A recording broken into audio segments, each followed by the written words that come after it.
The frenzy of an international airport may today match the excitement of a pioneer flight and the hope it represents for both the environment and the economy. Today's a big day in a big effort to do something very hard, which is decarbonize air travel. Peter Frosch is the CEO of Greater MSP, the partnership leading the year-old Minnesota SAF hub, an effort creating a literal supply chain to help airlines meet their own decarbonization goals with sustainable aviation fuel, or SAF. How do you make SAF at a price that travelers are willing to pay and at a volume that meaningfully reduces carbon emissions? The answer to that question, Frosch says, was first created a couple decades ago when researchers at the University of Minnesota created Camelina. The reason they created it was entirely for environmental purposes.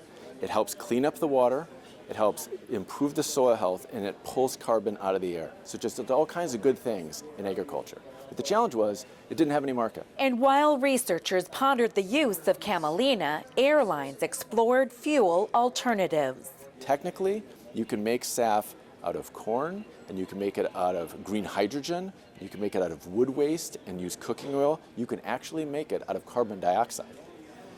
But you can't do that economically.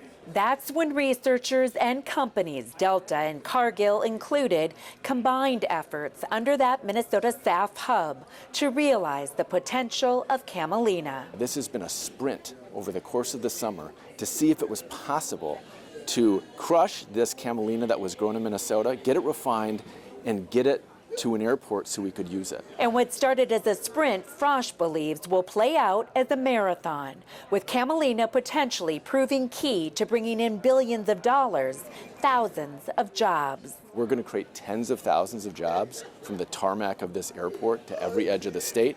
We're going to accelerate growth in this state with over $5 billion of new investment.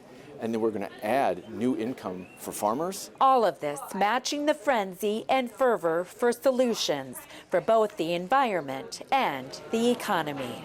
Frosch and others say the timeline is tricky to pinpoint, but they say billions of dollars will be invested in just the next couple years, all to bring this theory to reality on a much larger scale. At MSP International, I'm Carla Holt, KARE 11 News.